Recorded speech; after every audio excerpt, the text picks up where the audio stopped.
Friends ನಮಸ್ಕಾರ ಎಲ್ಲರಿಗೂ solution YouTube ಚಾನಲ್ಗೆ ಸ್ವಾಗತ. ನಿಮಗೆ ಈ ಒಂದು ವಿಡಿಯೋದಲ್ಲಿ ಕರ್ನಾಟಕ ರಾಜ್ಯಕ್ಕೆ ಪ್ರಥಮ ಬಂದವರು ಯಾರ್ಯಾರು ಅಂತ ಈ ವಿಡಿಯೋದಲ್ಲಿ ತಿಳಿಸ್ಕೊಡ್ತಾ ಇದ್ದೀನಿ.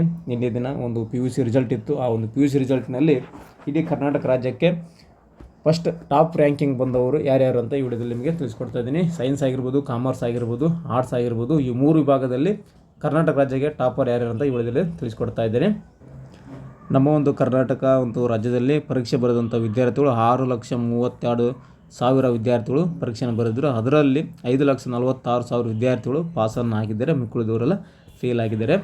ಅದರಲ್ಲಿ ಈ ಒಂದು ಪರೀಕ್ಷೆಯಲ್ಲಿ ಯಾರು ಫೇಲ್ ಆಗಿದ್ದಾರೆ ಅಂಥವರಿಗೆ ಸೆಕೆಂಡ್ ಏನು ಇರುತ್ತಲ್ಲ, ಎರಡನೇ ಎಕ್ಸಾಮು, ಆ ಒಂದು ಎಕ್ಸಾಮ್ಗೆ ಶುಲ್ಕ ಇಲ್ಲ ಅಂತೆ. ಇವತ್ತರಲ್ಲಿ ಯಾರು ಫೇಲ್ ಆಗಿರ್ತಾರೆ ಅವರಿಗೆ ನೆಕ್ಸ್ಟ್ ಎಕ್ಸಾಮಲ್ಲಿ ಫೀಸ್ ಇರೋದಿಲ್ಲ. 206 ಜನ ಒಂದು ಅಂಗವಿಕಲರು ಎಕ್ಸಾಮನ್ನು ಬರೆದಿದ್ದಾರೆ. ಅದರಲ್ಲಿ 154 ಜನ ಪಾಸ್ ಆಗಿದ್ದಾರೆ. SLC ಪರೀಕ್ಷೆ ಬಂದು ಫಲಿತಾಂಶ ಒಂದು 24 ಇದೇ ತಿಂಗಳು 24ಕ್ಕೆ ಒಂದು ಬರುತ್ತೆ ಅಂತ ಅನೌನ್ಸ್ಮೆಂಟ್ ಕೂಡ ಕೊಟ್ಟಿದ್ದಾರೆ. ಸ್ನೇಹಿತರು, ಇವಾಗ ನೋಡ್ತಾ ಇದ್ದೀರಲ್ಲ, ವಿಜ್ಞಾನ ವಿಭಾಗದಲ್ಲಿ 600ಕ್ಕೆ 599 ಅಂತ ತಿಳ್ಕೊಂಡಿರುವಂಥವ್ರು. ಸೈನ್ಸ್ ವಿಭಾಗದಲ್ಲಿ ಪ್ರಿನ್ಸಿಲಾ ಕಾರ್ಡೋಜಾ ಅಂತ ಈ ವಿದ್ಯಾರ್ಥಿನಿ 600ಕ್ಕೆ 599 ರಾಜ್ಯಕ್ಕೆ ಪ್ರಥಮ ಸ್ಥಾನವನ್ನು ಬಂದಿದ್ದಾರೆ. ಅದೇ ರೀತಿಯಾಗಿ ವಾಣಿಜ್ಯ ಕಾಮರ್ಸ್ ಡಿಪಾರ್ಟ್ಮೆಂಟಲ್ಲಿ ಅದಿತಿ ಬಾಪು ಅನ್ನೋರು ಕೂಡ 600ಕ್ಕೆ 600 ಪಡೆದಿದ್ದಾರೆ. ಇನ್ನೊಬ್ಬರು ದೀಶಾ ಅನ್ನೋರು 600ಕ್ಕೆ 600 ಪಡ್ಕೊಂಡಿದ್ದಾರೆ.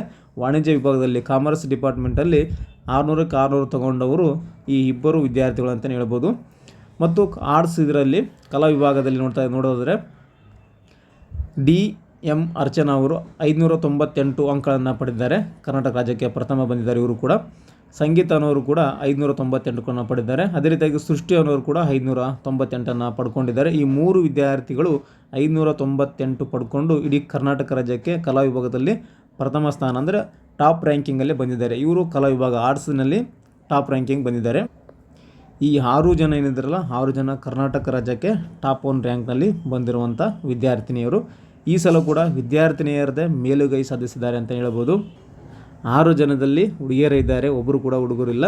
ಸೊ ಮಹಿಳೆಯರದೇ ಪಾತ್ರ ಮೇಲುಗೈ ಇದೆ. ಹಾಗೂ ಪರೀಕ್ಷೆ 3 ನಡೆಸೋದಿಲ್ಲ ಅಂತ ಕೂಡ ಹೇಳಿದ್ದಾರೆ ಶಿಕ್ಷಣ ಸಚಿವರು.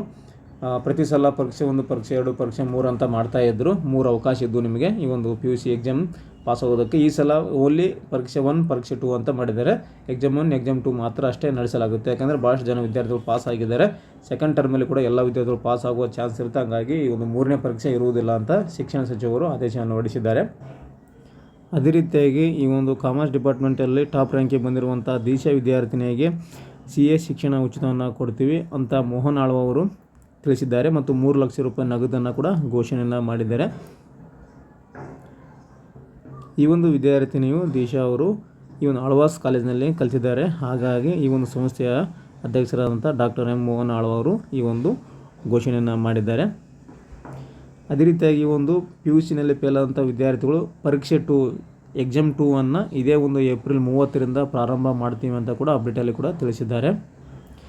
ಏಪ್ರಿಲ್ 30ರಿಂದ ಸ್ಟಾರ್ಟ್ ಆಗಿ ಮೇ 13ರವರೆಗೆ ಈ ಒಂದು ಎಕ್ಸಾಮ್ ನಡೀತೆ ಅಂತ ಕೂಡ ಕೊಟ್ಟಿದ್ದಾರೆ.